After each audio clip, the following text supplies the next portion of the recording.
तो हमने ये पढ़ लिया था कि आखिर फर्स्ट ऑफ ऑल हमने बात की थी टाइम पीरियड अजम्पशन की और एक्रूवल बेसिस ऑफ अकाउंटिंग की, कैश एंड एक्रूवल बेसिस में क्या डिफरेंस होता है और क्या रीज़न है जो कि हम एडजस्टिंग एंट्रीज पास करते हैं। तो आज हम देखेंगे कि टाइप्स ऑफ एडजस्टिंग एंट्रीज क्या होती हैं और उन एडजस्टिंग एंट्रीज की जर्नल एंट्रीज हम कैसे पास करते हैं। तो थोड़ा सा मैं कुछ चीज़ें दोबारा रिवाइज कर देता हूँ आपकी आसानी के लिए। यहाँ पे मैं रिवाइज करता हूँ।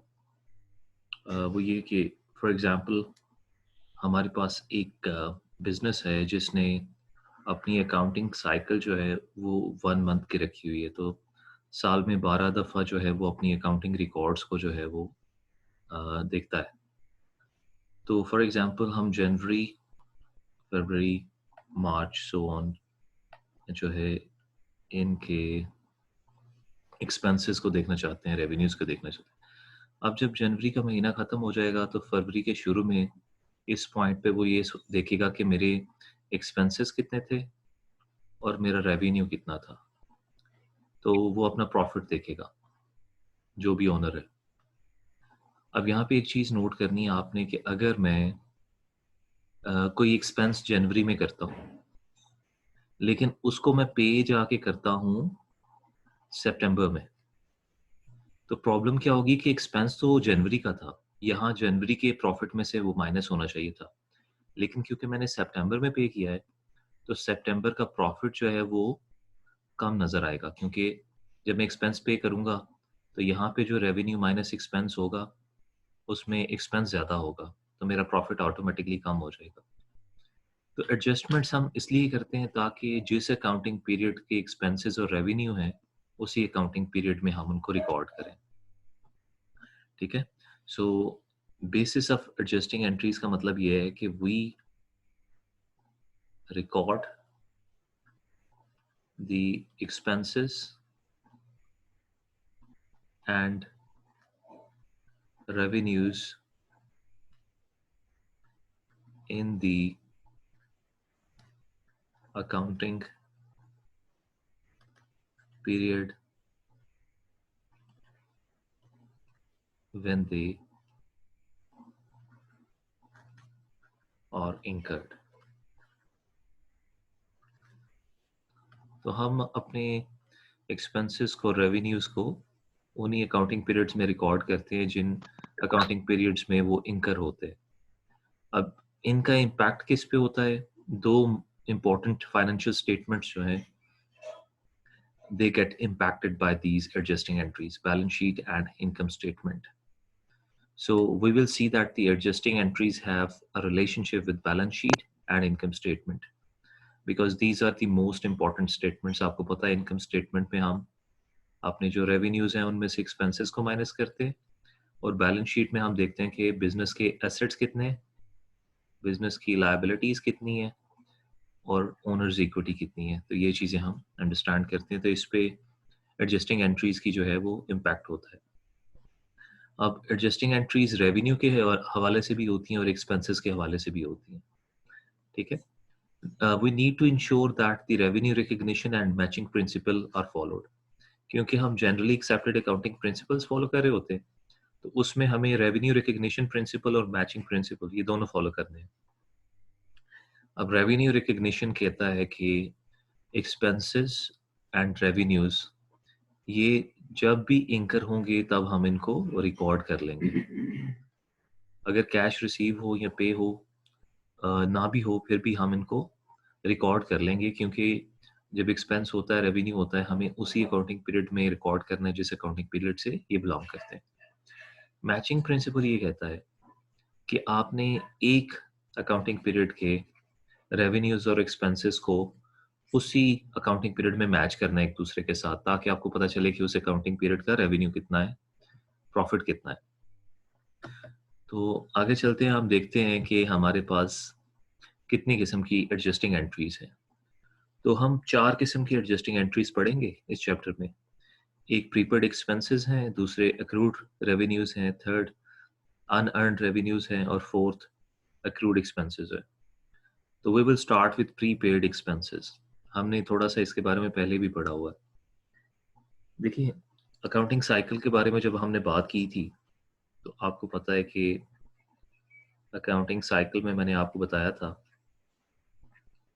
कि फर्स्ट ऑफ ऑल जब भी कोई ट्रांजैक्शन होती है, तो वो ट्रांजैक्शन जो है उसको हम जनरल जर्नल में रिकॉर्ड करते हैं, और इस प्रोसेस को हम क्या कहते हैं? जर्नलाइजेशन। अब जो जर्नलाइजेशन है, उससे इंफॉर्मेशन पोस्ट करते हैं हम, पोस्टिंग करते हैं कहाँ पे? लेजर अकाउंट्स में। और लेजर अकाउंट से इंफॉर्मेशन जाती है ट्रायल बैलेंस में। ठीक है, तो ये आपके सामने एक ट्रायल बैलेंस है, ये बिजनेस का नाम है, ये जिस डेट पे ट्रायल बैलेंस बना था। अब ये ट्रायल बैलेंस जो है ये बिफोर एडजस्टिंग एंट्रीज है। अभी इसमें जो एंट्रीज हैं उनको हमने एडजस्ट नहीं किया, तो this is before adjusting entries. So अब ये जो ट्रायल बैलेंस है, इसमें हम एडजस्टमेंट्स करेंगे।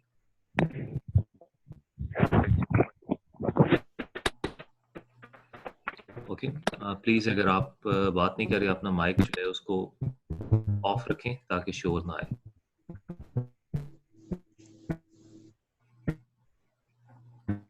So, students, please, Saeed Raja, Atika Jabeen, please turn off your mic. There is a lot of noise from your mic.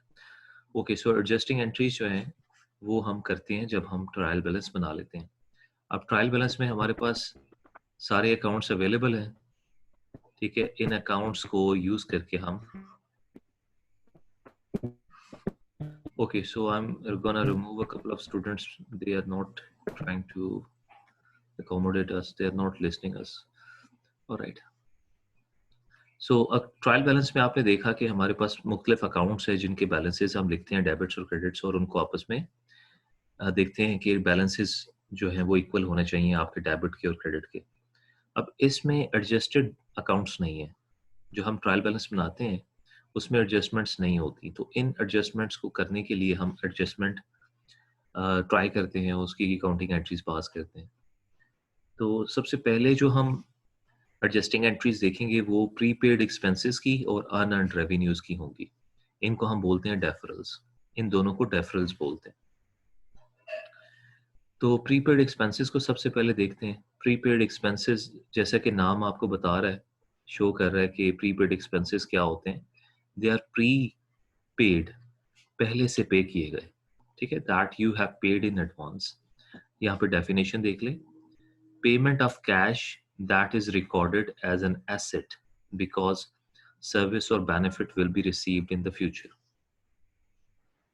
अब फॉर एग्जांपल अगर आप एडवांस में इंश्योरेंस पे करते हैं या सप्लाईज परचेज करते हैं और एडवांस में पेमेंट करते हैं, एडवर्टीजमेंट करवाते हैं और उसकी पेमेंट एडवांस में करते हैं, रेंट पे कर देते हैं एडवांस में, या कोई और पेमेंट एडवांस में करते हैं, तो क्या होता है कि आप अपने पास एक एसेट परचेज करके रख लेते हैं। मैं आपको एक एग्जांपल देता हूँ कि 1 जनवरी को, ठीक है, जनवरी 1 को आपने रेंट की पेमेंट की है। फॉर एग्जांपल 6 लाख रुपया आपने रेंट की पेमेंट की है, क्योंकि 50,000 पर मंथ रेंट है, तो आपने पूरे साल का रेंट दे दिया है जनवरी 1 को, 1 जनवरी को। आप खुद सोचें, आपके जनवरी में जो आपने रेंट दी है वो पूरे साल का एडवांस का रेंट है। तो क्या ये फिजिबल है, या फिर बेहतर है कि आप जनवरी में 6 लाख का 6 लाख जो है वो एक्सपेंसेस में डाल दें? क्योंकि सिर्फ जनवरी का एक्सपेंस नहीं है, इसमें पूरे साल का एक्सपेंस शामिल है, फरवरी का भी, मार्च का भी, अप्रैल का भी। हर मंथ का जो रेंट एक्सपेंस है वो इस 6 लाख में शामिल है। तो जब हम जनवरी 1 को 6 लाख रुपया पे करते हैं, तो हम इसका एक एसेट बना लेते हैं, और उस एसेट का नाम होता है प्रीपेड रेंट। अगर मैं प्रीपेड इंश्योरेंस पे करूंगा तो मैं लिख दूंगा प्रीपेड इंश्योरेंस। अगर प्रीपेड एडवर्टाइजिंग होगी, प्रीपेड एडवर्टाइजिंग, ठीक है। सप्लाईज को हम सप्लाईज ही लिखते हैं। तो बेसिकली जब हम रेंट एडवांस में पे करेंगे तो शुरू में हमारा एक एसेट अकाउंट बन जाएगा। और एसेट्स कौन सी स्टेटमेंट पे शो होते हैं? जी स्टूडेंट्स, आप बताएं मुझे, एसेट्स कौन सी स्टेटमेंट पे हम शो करते हैं? इनकम स्टेटमेंट पे या फिर बैलेंस शीट पे?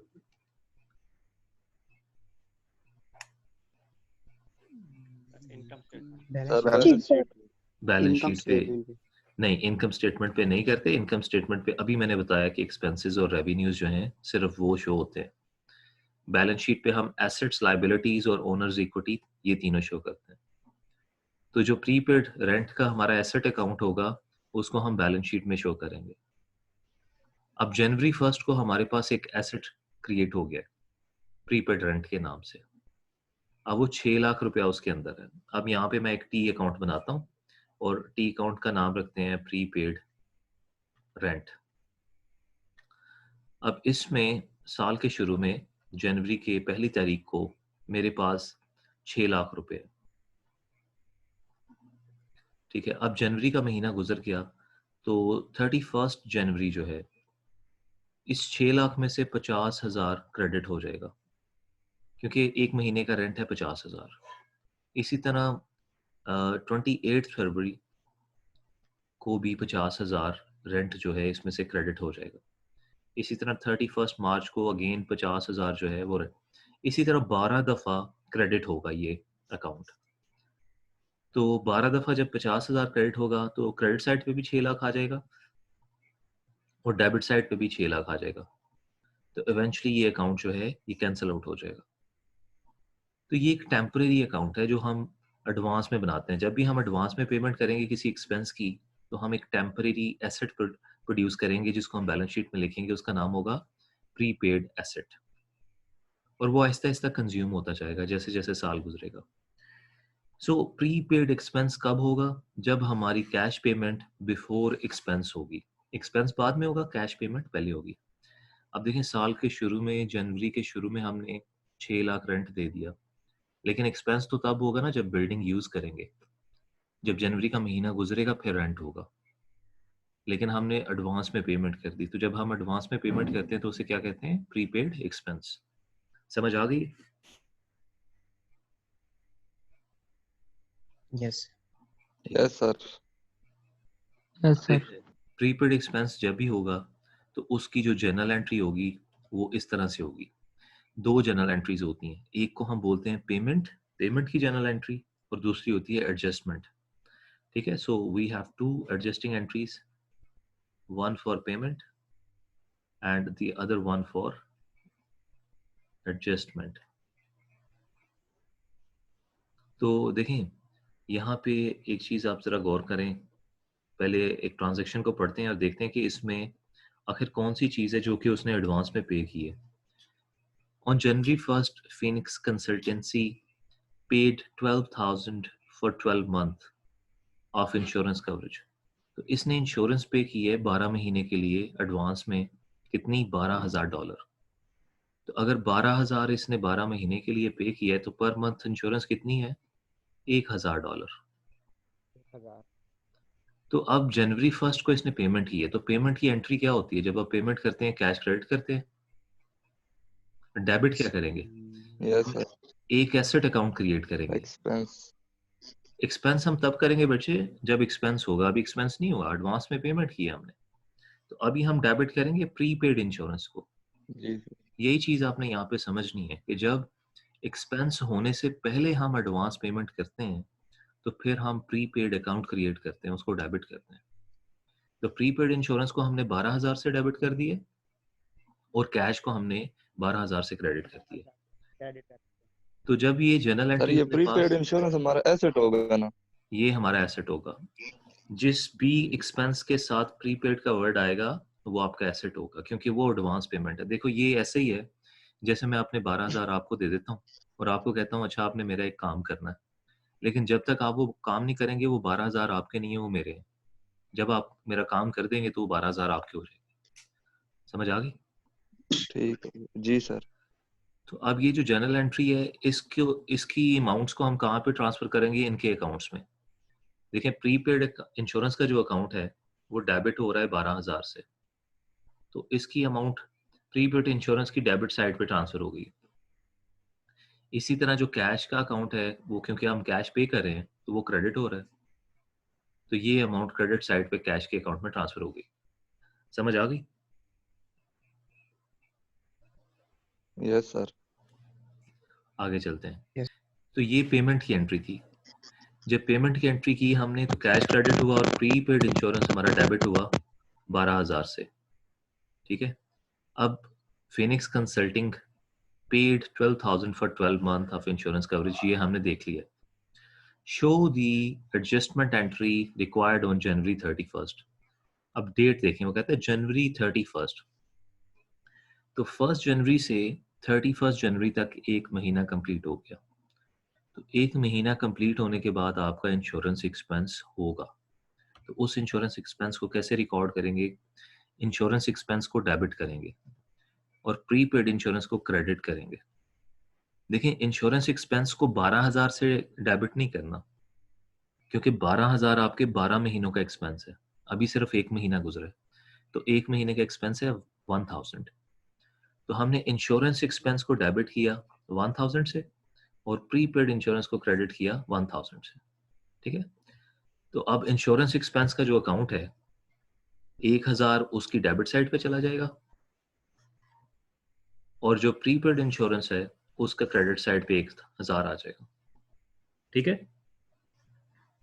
Sir, I have a question. Yes, please ask the question.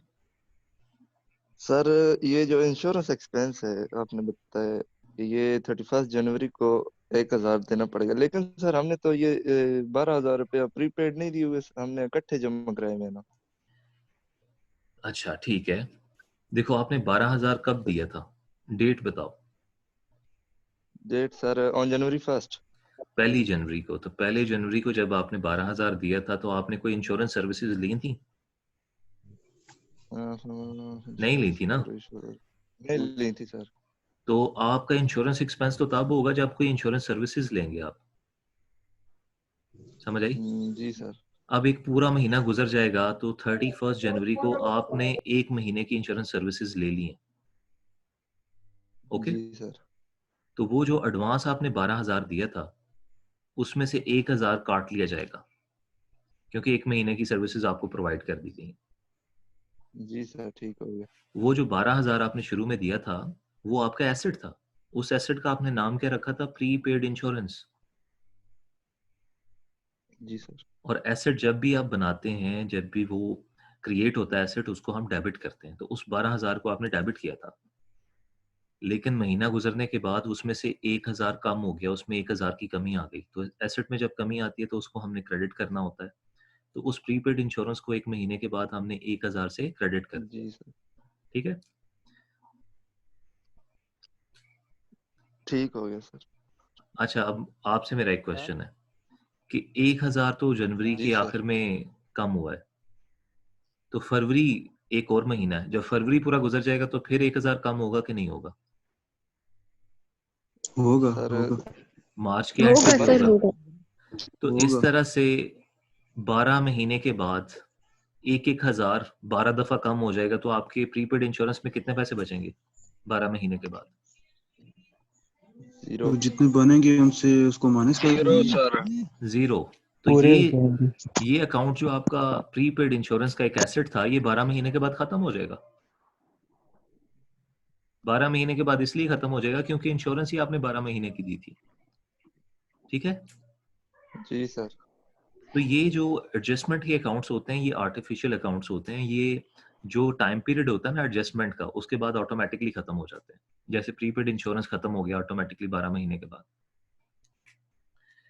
तो प्रीपेड एक्सपेंस की समझ आई कुछ? सर जी जी, क्वेश्चन पूछें। सर ये देखें, प्रीपेड इंश्योरेंस हमने 12,000 डेबिट किया हुआ है, लेकिन हम इंश्योरेंस एक्सपेंस में हमने क्रेडिट नहीं किया। मैं समझा नहीं। सर प्रीपेड इंश्योरेंस में हमने डेबिट किया हुआ है 12,000, ठीक है। इंश्योरेंस एक्सपेंस हमने क्रेडिट, इंश्योरेंस एक्सपेंस में हमने क्रेडिट नहीं किया सर नजर। बच्चे, इंश्योरेंस एक्सपेंस एक्सपेंस डेबिट एक होता अलग है। अकाउंट है। इंश्योरेंस एक्सपेंस एक अलग अकाउंट है और एक्सपेंस हमेशा डेबिट होता है। सर हमने डेबिट किया है ना प्रीपेड इंश्योरेंस, डेबिट 12,000। वो हमने पेमेंट की एंट्री में किया था ना, दोनों एंट्रीज को मिक्स नहीं करो। पेमेंट की एंट्री में हमने डेबिट किया था प्रीपेड इंश्योरेंस को 12,000 से। अभी हम क्रेडिट कर रहे हैं प्रीपेड इंश्योरेंस को, ओके। प्रीपेड एक्सपेंस जो है होता है वो हमारा एसेट होता है, और एसेट जब जनरेट होता है उसको हम डेबिट करते हैं, जब वो कम होता है उसको क्रेडिट करते हैं। On the other hand expense जब होता है तो उसको हम डेबिट करते हैं। तो इंश्योरेंस एक्सपेंस को हम डेबिट करेंगे और प्रीपेड इंश्योरेंस को क्रेडिट करेंगे। ठीक है, अब हम जैसे प्रीपेड एक्सपेंसेस को देख रहे हैं, तो आपने देखा होगा कि प्रीपेड एक्सपेंस जो है वो हमने जब एडवांस पेमेंट की, जनवरी 1 को एडवांस पेमेंट की, तो हमने ये एक प्रीपेड एक्सपेंस अकाउंट बना लिया। इसको हम एसेट बोलते हैं कि ये हमारा एसेट है, और इसका हमने नाम रखा था प्रीपेड एक्सपेंस या प्रीपेड इंश्योरेंस, प्रीपेड रेंट, कुछ भी हो सकता है ना। अगर रेंट पे करें तो प्रीपेड रेंट बोलेंगे, अगर इंश्योरेंस पे करेंगे तो प्रीपेड इंश्योरेंस बोलेंगे। तो वो साल के शुरू में आपने बनाया, जैसे एक महीना गुजरा उसका एक हिस्सा कंज्यूम हो गया, फिर दूसरा महीना गुजरा दूसरा हिस्सा कंज्यूम हो गया, तीसरा महीना गुजरा तीसरा हिस्सा कंज्यूम हो गया, और 12 महीने के बाद आपने बताया कि सारे का सारा एसेट कंज्यूम हो गया। ऐसे ही हुआ ना?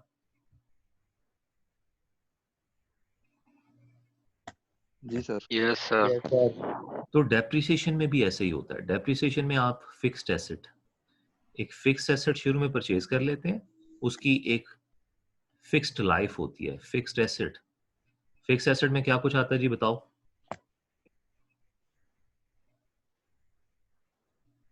बिल्डिंग आ गई, लैंड आ बिल्डिंग गई। हो गई, फर्नीचर हो गया, लैंड हो गई। ठीक है, जो एसेट डेप्रिसिएट होते हैं उसमें फर्नीचर है, मशीनरी है, उसमें आपका इक्विपमेंट है, उसमें आपकी बिल्डिंग है, ठीक है ना, और उसमें आपकी गाड़ियां, बिल्डिंग व्हीकल्स होगी। हैं। तो ये सारा कुछ जो है ये फिक्स एसेट्स में आता है, यहाँ पे लिखे भी हुए हैं, बिल्डिंग, इक्विपमेंट एंड व्हीकल। तो इनके साथ क्या होता है कि शुरू में आप एडवांस पेमेंट करते हैं, और फिर जब थोड़ा टाइम गुजरता है वो डेप्रिसिएट होता है, फिर जितना टाइम गुजरता जाता है वो डेप्रिसिएट होता है। फॉर एग्जांपल उसकी 1 साल लाइफ है, तो 1 साल के बाद वो टोटली डेप्रिसिएट हो जाएगा और उसका अकाउंट जीरो हो जाएगा। तो डेप्रिसिएशन का कॉन्सेप्ट भी प्रीपेड एक्सपेंस का ही कॉन्सेप्ट है। ठीक है, डेप्रिसिएशन का कॉन्सेप्ट ये होता है कि मैंने एक बिल्डिंग ली, अब ये बिल्डिंग जो है ये 20 साल चलेगी। ठीक है, इसकी टोटल एज कितनी है? 20। तो यहाँ पे मैं ईयर्स के हिसाब से 20 खाने बना लेता हूँ। तो 1 साल गुजरा तो इसकी डेप्रिसिएशन मैं रिकॉर्ड करूंगा कि 1 साल की इसकी लाइफ की कम कम हो गई है लाइफ। ठीक है, फॉर एग्जांपल मैं कहता हूँ जी ये जो है वो 2 मिलियन की बिल्डिंग है, तो 1 साल गुजरेगा तो इसमें से 1 लाख कम हो जाएगा, फिर दूसरा साल गुजरेगा तो इसमें से 2 लाख कम हो जाएंगे, फिर तीसरा साल गुजरेगा इसमें से 3 लाख कम हो जाएंगे, 5 साल गुजरेंगे तो इसमें से 5 लाख कम हो जाएंगे। इसकी अमाउंट कितनी रह जाएगी? ये 15 लाख की रह जाएगी। ठीक है, तो ये कॉन्सेप्ट भी वही कॉन्सेप्ट है जो कि प्रीपेड एक्सपेंस का कॉन्सेप्ट है, जो अभी हमने पीछे पढ़ा है।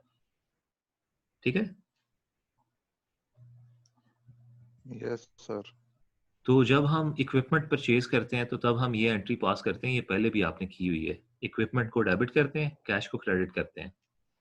तो यहाँ पे वो बता रहा है कि फिनिक्स कंसल्टिंग एक कंपनी है, उसने 24,000 का इक्विपमेंट परचेज किया है और उसकी एस्टिमेटेड यूजफुल लाइफ है 20 साल।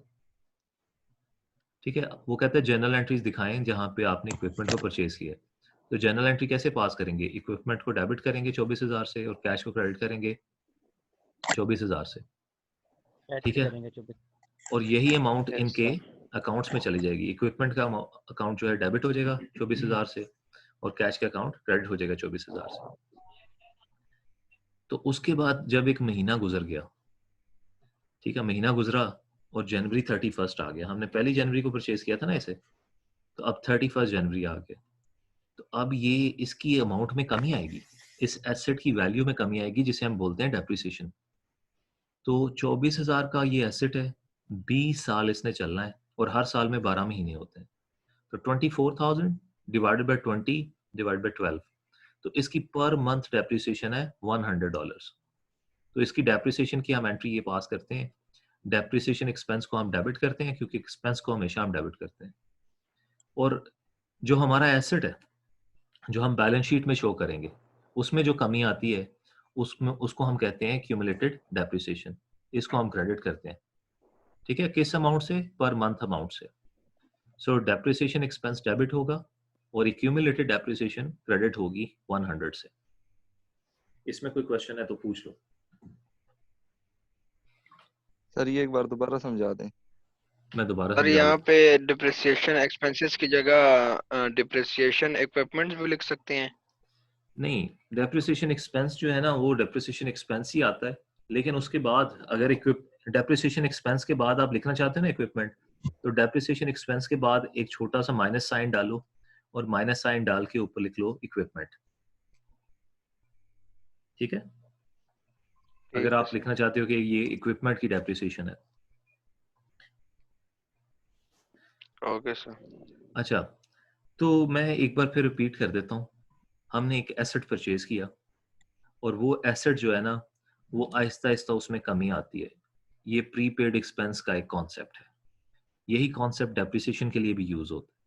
आपने 24,000 का इक्विपमेंट लिया, लेकिन अगर आज मैं गाड़ी लेता हूँ, मोबाइल फ़ोन लेता हूँ, कोई भी ऐसा फिक्स एसेट लेता हूँ जो कि मैं आज 20 लाख का लेता हूँ, तो वो 1 महीने के बाद 20 लाख का नहीं रहेगा, उसकी वैल्यू में कमी आएगी।